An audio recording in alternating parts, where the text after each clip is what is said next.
Last time I was here, we talked about goal setting, and I have a feeling that maybe when you set some goals that after you maybe worked on them once or twice, that maybe you weren't as motivated as maybe you thought you would be, or maybe others thought you would be creating some of these goals. And that's probably pretty normal. I gave you some goals, and maybe those goals they didn't really resonate with you and didn't strike a chord because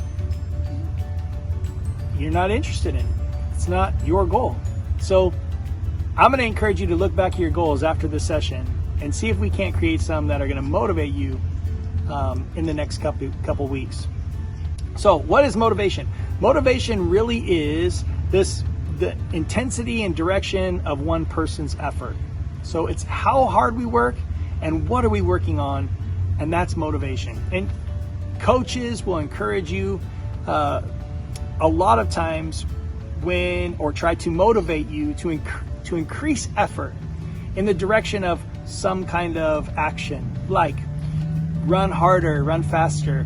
We may do that with time to help motivate you. Say that you only have 35 seconds to run to this place and back. That is a motivating factor. It will increase your effort to run faster so that you can meet that time. So we use motivation in lots of different ways. Schools use motivation. You guys are doing homeschooling. A lot of you are doing homeschooling. Schools will use grades as motivation. For those of you, sometimes it's not very motivating for some people because they don't really care about grades. But in general, grades are a motivating factor.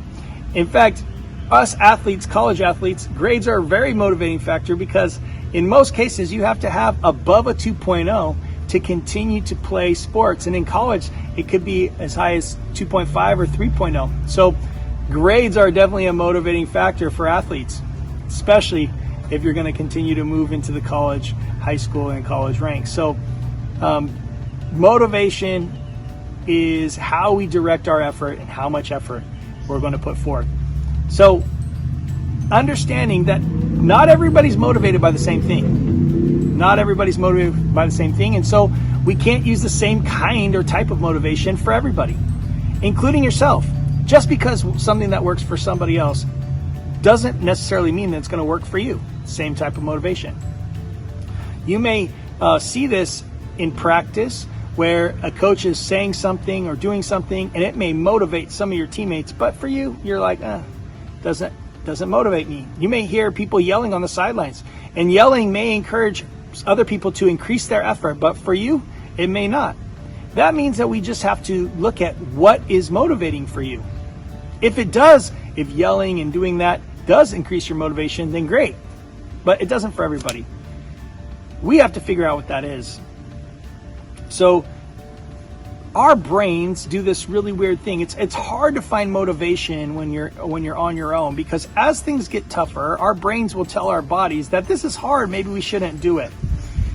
And coaches do a really good job, and even teachers sometimes, when you're working on a math problem or you're running, really doing something in training, and you're running and it starts to get hard and your effort starts to go down, coaches, teachers, trainers will encourage you to increase your effort one way or another.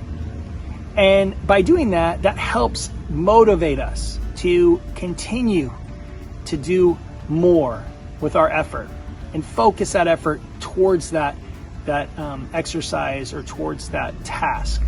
And so it's hard to do that sometimes when you're training on your own. When you're training on your own and it gets hard, it's hard for you to override that small voice in your brain that says you can take a break, or it's too hard, it's too hot, I'm too tired. So that can be tough, and we call that mental toughness. Creating some mental toughness where your brain starts to tell you that you should give up, or that you should quit, or that you should lower your effort. Being able to identify that your brain's telling you that, and that you have additional effort inside of you left to be able to draw on and increase your effort back to a really, really good amount so that you can achieve your goal or your task. This is something that we have to work on. So I'm going to ask you to look back at your goals. When you went back, when we first started talking to you, I asked you to create a list of goals and start to work on them. I even gave you some, like maybe touching the ball or juggling, passing, something like that, but touching the ball on your own. And maybe that didn't motivate you very much. Maybe you weren't excited about it. So go back and look at your goals. You might have to start at something big. I don't know if playing soccer in college is something that motivates you, if you're excited about that, if it's something, a goal that you have. You may even think, well, I don't even know if I'd ever play soccer in college. Well, I can promise you, if you never make it a goal, then the chance of you playing college soccer is probably pretty low. But if you make it a goal and you start working on things that would help you get to that goal, little goals on the way, sub goals, you could eventually get to the ultimate goal. So I'm going to say that you need to go back and look at your goals. And then the other thing is, I want you to maybe think about competition.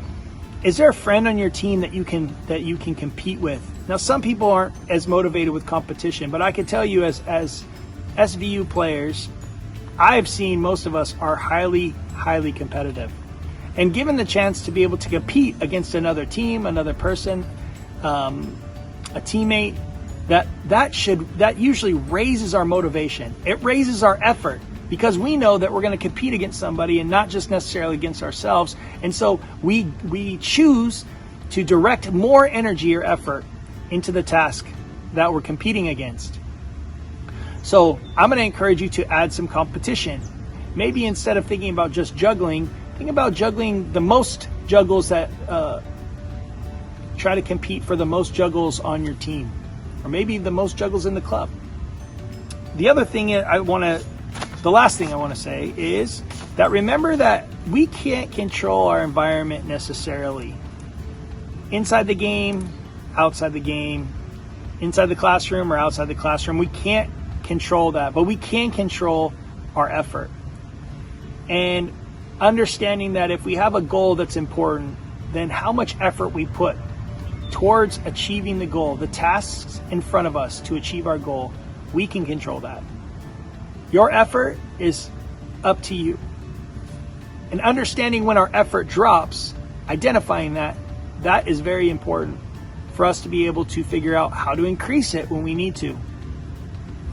So if you're struggling with identifying goals, if you're struggling with maybe motivation during this time, I'm going to encourage you to reach out to me. My email is coachfortune@me.com, coachfortune@me.com. And I'd be happy to help you create some goals and maybe even create a motivational plan for you, what helps keep you motivated in this time. So I wish you the very, very best, and go back and look at your goals. Create something that excites you. Think big. Don't be afraid to think big. And then start thinking backwards. What are some other goals, some intermediate goals that you could put in place on your way to this big goal? That's it. That's all I got for you. It's Thursday. Be mindful. Make sure that you're training your mind as well. That's all I got.